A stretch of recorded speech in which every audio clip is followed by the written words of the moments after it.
On today's Locked On Giants podcast, we're taking a look at the good and the bad from Giants GM Joe Schoen and head coach Brian Daboll.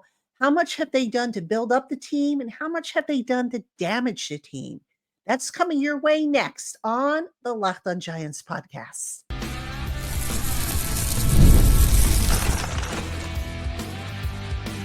You are Locked On Giants, your daily New York Giants podcast. Part of the Locked On Podcast Network, your team every day. Hello, New York Giant fans, and welcome to another edition of the Locked On Giants podcast, part of the Locked On Podcast family, your team every day. I'm your host, Patricia Traina, credential member of the New York Giants media for Locked On, as well as for New York Giants on SI, which is where you can find my written work. And as always, welcome on into my Blue Crew community members, my everydayers, my newcomers, and everybody in between. Thanks so much for making the Locked On Giants podcast part of your day. It is appreciated. And today's episode of the Locked On Giants podcast is brought to you by Hillsdale College. Go right now to hillsdale.edu/lockedon to enroll. There's no cost and it's easy to get started. All right, folks, on today's Locked On Giants podcast, I'm going to take a look at some of the most glaring things that I think Joe Schoen and Brian Daboll have done to hurt the team, as well as things that they have done to help the team. You know, we talk about the foundation and the direction that this team is heading in. So we're going to take a look at what both men have contributed, what I consider to be the major stuff here. And then a little later on in the podcast, I'm going to answer your questions. All right. So last week, I was originally going to do a mailbag on Friday, and instead, I ended up doing a live stream with Tana. Hopefully, you guys checked that out. That was a really lively and great discussion, I thought. But I saved all the questions you guys and gals sent in, and I will answer those for you a little later on in the program. So again, welcome on in to everybody. Let's start off with General Manager Joe Schoen. Now, I mentioned this because the Giants, of course, were on a bye week. So they are back at work starting on Monday. And supposedly they evaluated everything. It wasn't just Schoen and Daboll evaluating stuff. Ownership was involved, and other members of the front office were involved. Now, one of the big questions I get a lot is, are Schoen and Daboll automatically guaranteed to come back? And I think I said last week that I believe Schoen has a little bit better of a chance of definitely coming back, whereas Daboll is probably not 100%, but is probably upwards of 90% of coming back. But I want to take a look at, like I said, what I feel their biggest flaws and their biggest successes have been in building this franchise up. And I'm going to start with Schoen in this segment. All right. There's two things that I feel Schoen has done really, really well since becoming GM. The first is trades. Now, I'm not talking about the trades he hasn't made, like Azeez Ojulari or Darius Slayton or last year Saquon Barkley. I'm not talking about those trades. I'm talking about the trades he's actually made. All right. So I think, for example, to get Brian Burns and not have to give up any first round picks, that was pretty big. To get what he got for Leonard Williams a couple of years ago, a guy who was pushing 30 in the last year of his contract, and he only gave up, I think, a second and a fifth. That was pretty good. There have been draft day trades he's made where he hasn't given up the farm. Those you've got to take into consideration. So, look, we might sit here and we might, slam Joe for the trades he doesn't make. And, I agree, spoiler alert, if you weren't going to, if you didn't feel good about signing Saquon Barkley last year, you should have looked to move him, but they didn't for whatever the reason. But I think overall the trades that Joe Schoen has done has been, I think they've been pretty solid. All right. Now, there's one other thing he's done that I think has been solid. And we don't see it yet because of the team's record. But Schoen is putting in place a nice young core foundation for this team. All right. Now, we don't have any all pros yet that have developed under his watch. And if I'm not mistaken, I don't think anybody has gone to the Pro Bowl from his draft classes yet. I could be wrong on that, but I don't think they have. But you know what? you got to give this time, folks. Um, you're not going to necessarily have guys, automatically step in and be all pros and stuff like that. I mean, that really happens as a rookie. It does happen, but this is a team that was so badly broken when Shane inherited it that it took time to rebuild the foundation. And I think we could probably all agree that he hit it out of the park with this current draft class. This is probably his best class yet. The 2022 class, to be honest with you, that was his first year, and I don't want to make excuses for it, but I always point to the fact that things weren't settled, the coaching staff wasn't fully hired, so they were kind of shooting in the dark there a little bit with that draft class. I mean, there's still a possibility that they can get something out of that class, but really the last two classes I think are the ones you'd have to look at. And that to be fair, there have been misses or questionable moves in the draft class. We're still waiting on Evan Neal. Can Evan Neal become, the man that they thought he would be? Kayvon Thibodeau, a solid prospect. I don't hate that pick. I still don't hate it. But I think there are some people out there who want to see him maybe take the next step up and, be that big force that they were hoping he could be. So I think it'll all come together in time. You just got to give it patient, you got to be patient. And I know, Giant fans, patience has run out. I get it. It's been over a decade since this team has been good. But, these things take time. And I think if you look at the foundation that Shane has put in place, I think they're headed in the right direction. I know the results don't say it. I do think they need, obviously, to resolve the quarterback situation. They need to get cornerback depth, interior line depth. So they're not there yet. I don't think that they're as close as maybe Shane thinks they are. But the direction, the trajectory that they're going in the right direction. Now, what has Joe done that I haven't liked? I pointed this out on my X account when he talked about on Hard Knocks about not really going hog wild over re-signing Saquon because he was 27, and there was some study they did, some analytics study that said, "Oh, running backs drop off after a certain age." I really, really wish, and I don't want to see anybody lose their jobs, but please find another role for the analytics people in that building, because analytics is not a be-all, end-all science. There are other factors you have to take into consideration. And I just feel like, with Shane, as I'll say with Daboll in the next segment, the two of them rely a little bit too heavily on analytics. And I think that has to stop. I really do. Because at some point, you got to look at individuals, especially when you're talking about people. All right. Analytics, the analytics account for Derrick Henry being, the stud that he is. Did analytics, say, oh, Saquon was definitely washed up, and we all see that he's not? Same thing with Adrian Peterson when he played. Okay. Analytics is not a be all end all. And I really, really wish the Giants brass would not be so tied into analytics and just, look at the individual cases.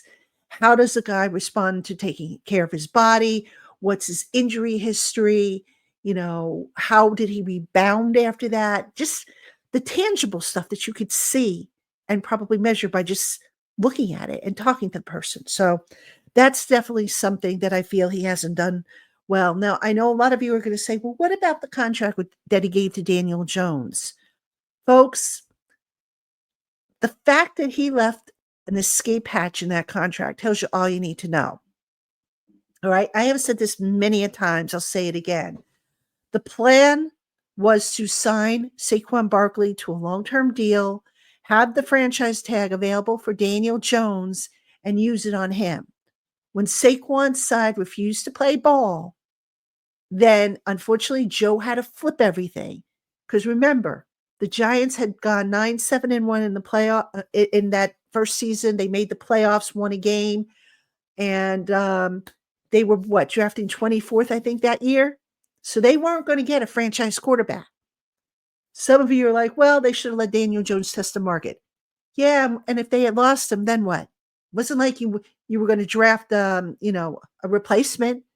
You would have had to settle for Tyrod Taylor, who, while a good quarterback, has been injury prone and was injury prone the 2 years he was with the Giants, or maybe somebody else you would have had to settle for. So Jones, whether we want to admit it or not, represented the best option at the time. So I don't fault Shane for that contract. He had to pay him, competitively. And basically, what he ended up paying Jones is the equivalent of 2 franchise tags plus just a smidge more. Really not that bad of a deal if you look at the numbers and really break it down.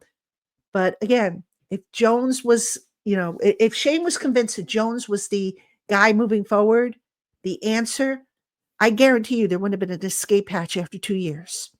Not in the least. So I don't fault Shane for that one.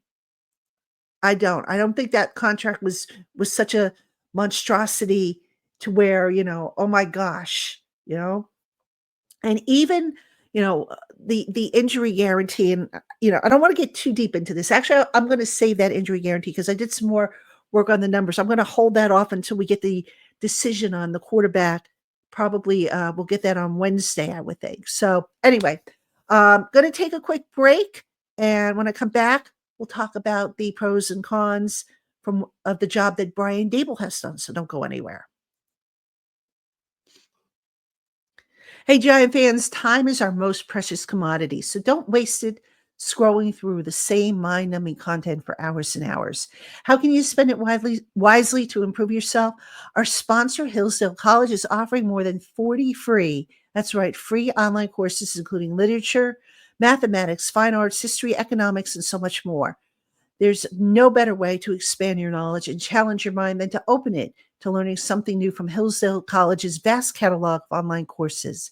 Enroll today for free at hillsdale.edu/lockedon.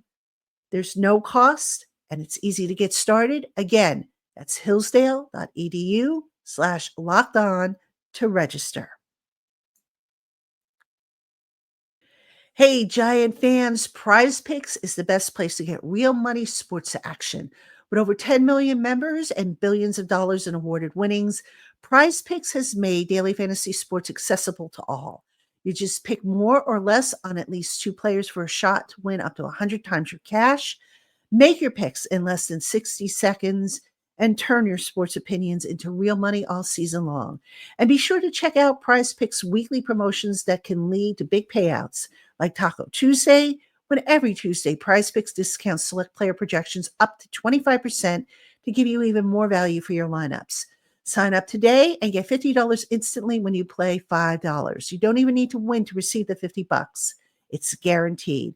So what are you waiting for? Download the app today and use the promo code LOCKEDONNFL to get $50 instantly after you play your first $5 lineup.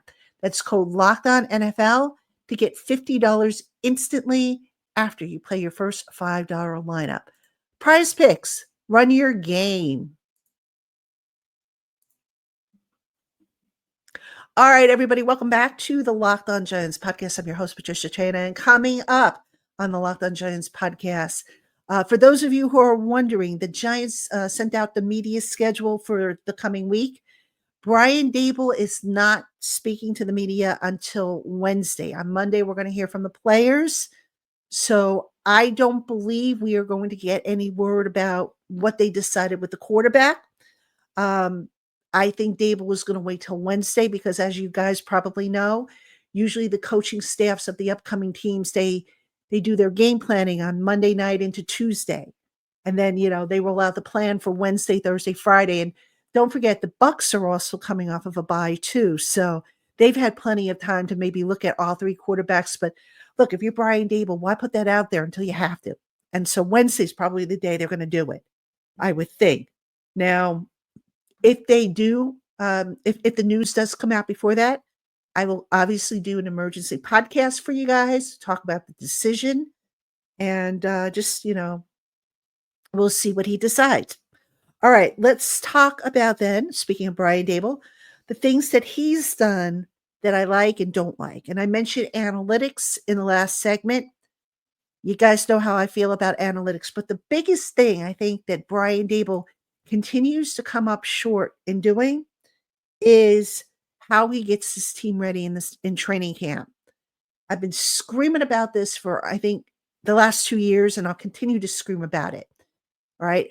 I don't understand how he can justify saying, "Oh, you know what? We had quality joint practices against Team A or Team B, so I don't have to play the starters in the preseason game." That thinking has got to go out in the garbage, because preseason practices, the joint practices, they are in a controlled environment. And how many times over the last 2 years has this team come out in week 1 and not looked ready for the start of the season? Dallas, 40 nothing, and then what was the score against the Vikings? That was a blowout too? All right, I don't know about you, but this whole idea of, "Oh, the first 2 games of the season, they're kind of an extension of the preseason."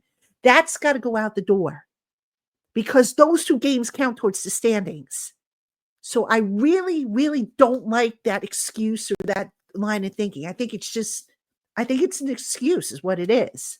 And that has to stop. It really does. Now, I've also mentioned play calling, which initially I thought would work out well for the Giants.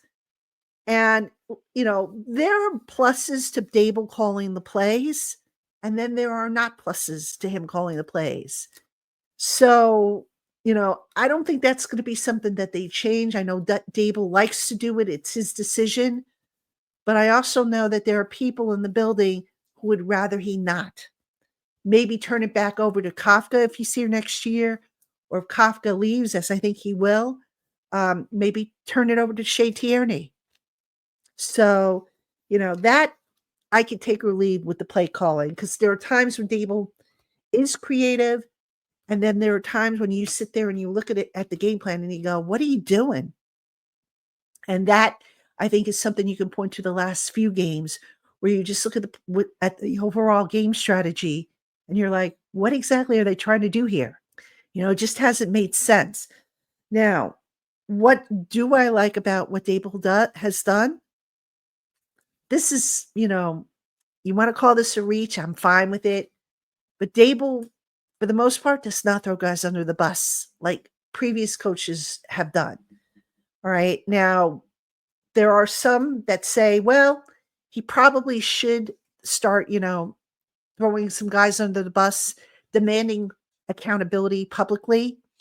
Because look, after every game, and especially after every loss, he gets up there, "We got to do better, and it starts with me." Yeah, we know. So the paying customers want more accountability, which I don't blame them. All right. You kind of want a little bit more accountability. I'm not saying, "Oh, Daniel Jones, was terrible," or "This guy, was bad." There are ways to say things without, saying them, if you know what I mean. Um, just take accountability. For Dable, for example, after the Panthers game, to say that the flea flicker was a bad call that he wanted back. We all saw the play. We all know that it wasn't that bad of a play. I mean, was it questionable at the time? Yeah. Would I have called the flea flicker? No. But he schemed 2 guys open. Ain't his fault that the quarterback decided to curl up in a ball and take a sack. So, I just feel like there needs to be a little bit more accountability, especially when you have upset fans who are demanding answers and they're not getting them. It's a fine line to walk. I get it, but definitely has to be more accountability. So, I don't think Dable's going to change in that regard, but that's something I'd like to see a little different. And look, I also know that behind the closed doors, he could really be, for lack of a better term, a hard ass. And, you know, you see it sometimes on the field. We're not able to see the entire practice, so sometimes you see him yelling at guys, or just yelling and popping off and all that stuff, but, um, I don't know, it just seems like fans might get a little bit more behind him if he is a little bit more openly accountable for what's going on, besides saying, "I gotta do better, we all gotta do better." We know. So, Where do you have to tell us what's the plan to be better, to do better? So anyway, that's, Daboll, like I said, I don't think he's 100% sure to be back, despite what John Mara said. I do think his chances of being back are better than 95%. These next few games are going to probably determine that, because if the Giants lose out, if you're John Mara, you probably have a case to say, hey, Brian, this ain't working out. We can't, if we're going in a different direction at quarterback, we have to rethink what we're doing. On the flip side, you could say, hey, Brian, look, we see the problem with the quarterback. We're going to stick with you, but, next year you better get this right. So there's a case that could be made for either way. And again, as I said on the live stream last week, we don't know what the Tisch side of the ownership is thinking. That's the wild card. Because don't think just because John Mara said things, he doesn't anticipate making any changes. We don't know how the Tisches feel. So that's the wild card. All right, coming up next, I'm going to answer the questions that were sent in to me for the mailbag that we were originally supposed to do on Friday. We didn't get to it. We're going to do them right after this. Hey, Giant fans, get ready to tackle the NFL action with FanDuel, America's #1 sportsbook. Because right now, new customers can bet $5 and get $150 in bonus bets if they win. So when you get a hunch in the middle of the game, you can check out the latest stats, view live play-by-play, and so much more, all on the very same page where you place your bets. Visit FanDuel.com to get started with $150 in bonus bets if you win your first $5 bet. That's FanDuel.com. Never waste a hunch and make every moment more with FanDuel, an official partner of the NFL. All right, everybody, welcome back to the Locked On Giants podcast. I'm your host, Patricia Traina, and I'm going to spend this last segment answering some of the questions that I received for the mailbag. All right, so let's get those started. Tony D wrote in. He asked me if I saw Saquon Barkley last Thursday night, and basically he was bemoaning Joe Schoen let him go for nothing. They could have signed him for 3 years and $39 million. Extended, he signs DJ. Tony, as I said earlier in the show, they wanted to sign Saquon. Saquon's side wasn't willing to play ball, my friend. He had to flip the order. I went over this a little bit in the first segment. And look, here's the other thing you got to remember, Tony. The Giants tried 3 times that I know of to re-sign Saquon, and he wasn't having it. And there was a report that I later found out, even though the agent denied it, it was true. He was looking for upwards of $16 million a year. All right. Considering what the needs were for this team, Saquon was a luxury. They needed to address the offensive line. They needed to address edge rusher. 2 very glaring issues. How many times did we see Saquon get stonewalled behind a yicky offensive line? And we complained about it. Too many, Tony. So look, I get it. Saquon was probably a favorite of yours, but I don't fault Joe Schoen for holding his water on this. I do wish they had traded him if they realized that they weren't going to get a deal done with him, but they decided not to. That's where I think they went wrong, as I mentioned earlier. So, all right, next question comes from Eric A., and he gives me 3 scenarios as to what I would do if I were running the Giants this offseason with the #1 pick in tow. By the way, for those of you who haven't seen it, the Giants are currently slated to pick 5th. They fell from 2 to 5 because of the action that went on in the NFL. The teams that are just as bad as they are all lost their games. So the Giants are not in the running for the #1 pick. They're not in the running for the #2 pick right now, but we've got 7 games to go, so we'll see. Anyway, here are the 3 scenarios, and I'm going to take each one and tell you why I wouldn't do them or would do them. First one is draft Shedeur Sanders or the quarterback at your choice at #1 and let Daboll mold him. Eric, I am not convinced the Giants are going to draft a quarterback in round 1. It's just it's not a thick class in terms of first round talent. And I know there's a lot of people out there who are Shedeur Sanders fans. I question a couple things here.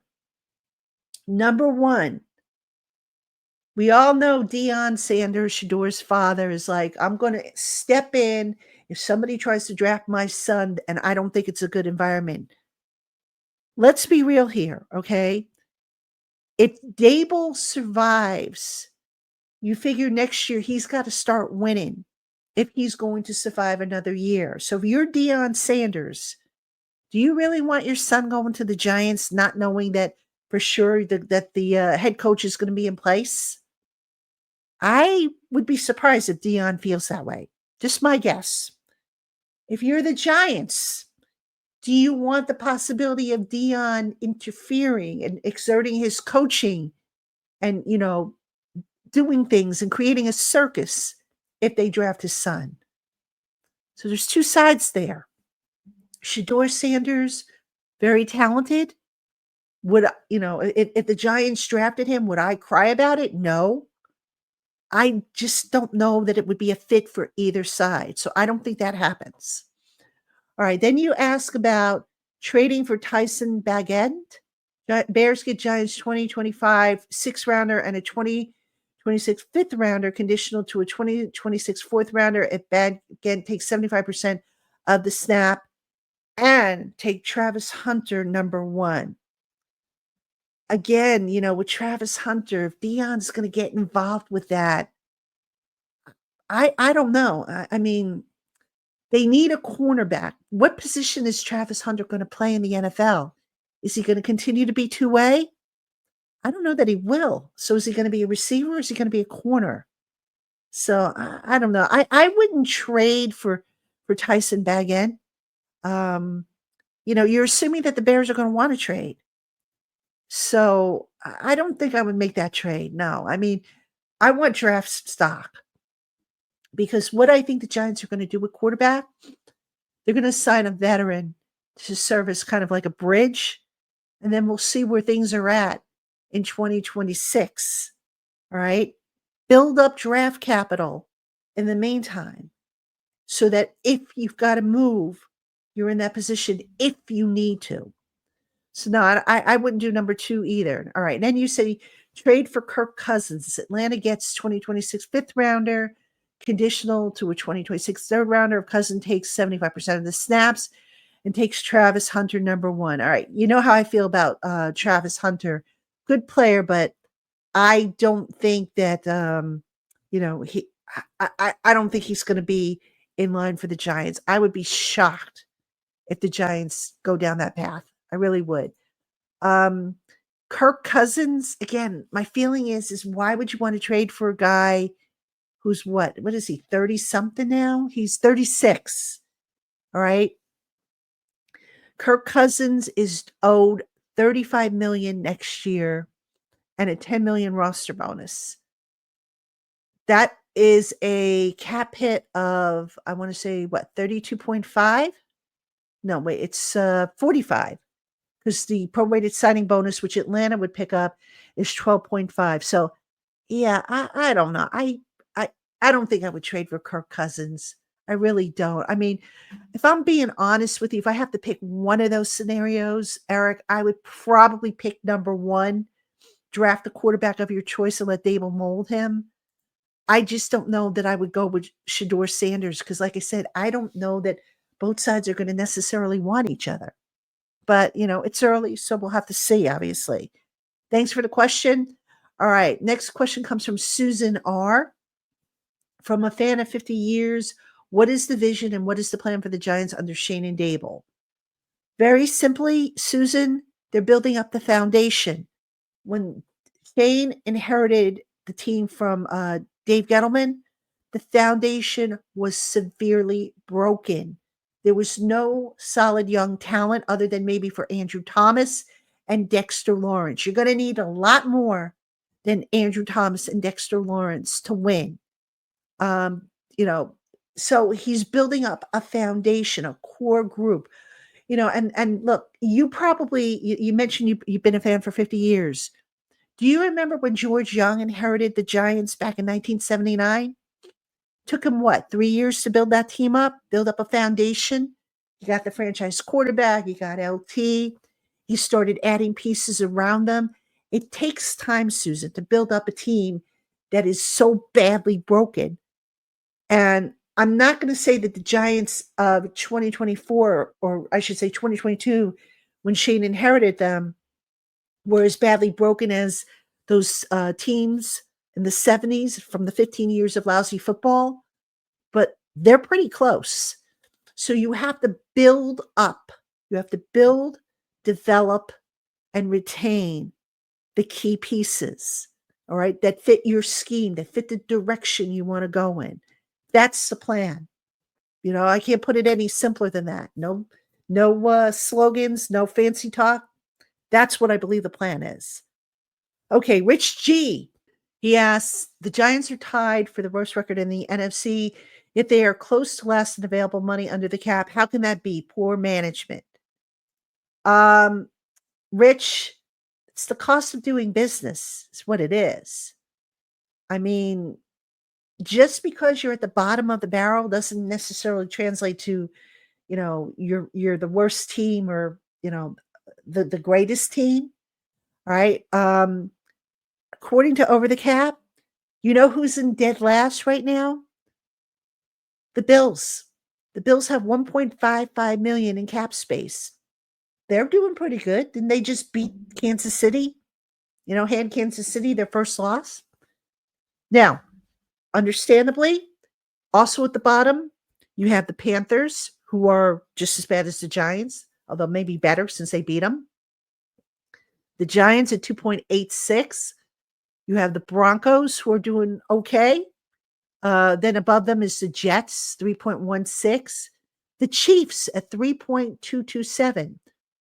So the point that I'm getting at is it doesn't necessarily mean just because a team is at the bottom of the barrel with cap space, it doesn't mean that they're bad. Sometimes the really bad teams are up at the top. Case in point, the Browns have 45.257. The Raiders 34.815. The Cowboys are at 20.675. So, I wouldn't worry about the cap space as being an indicator. So, all right. Now we have a question, our final question actually from Adrian L. And he asked, why don't the Giants make a deal with Denver and acquire Jarrett Stidham, who, without a doubt, is a competent quarterback. And though he made only 4 starts, he's played well in the start against the Raiders, against a much better 49 team. Adrian, I'm going to stop you right there. The Raiders aren't very good. And 4 starts, I mean, if you're going to do that, you might as well go with Tommy DeVito, who knows the system. Tommy DeVito's made, 4 or 5 starts? He's won 3 games. I mean, I wouldn't make that trade. I don't understand why everybody is so gung-ho about trading for a quarterback. Save your draft assets in case you have to trade up to get a quarterback in the draft. Don't trade it for a guy that maybe, is still a ways away. That's how I feel. I wouldn't make that trade. And, you say that the signing isn't sexy, and it allows the Giants not to break the bank. And you also wanted to say it would give them the quarterback that won't make the blunders that Daniel Jones has made. Well, how do you know that if he's only made a handful of starts? So I understand what you're getting at, Adrian, and I agree when you say that that a lot of experts say the upcoming draft class isn't as strong at quarterback. But I think you're going to have options if you're the Giants in free agency to get guys. I believe Russell Wilson's going to be a free agent. It's possible Justin Fields becomes available.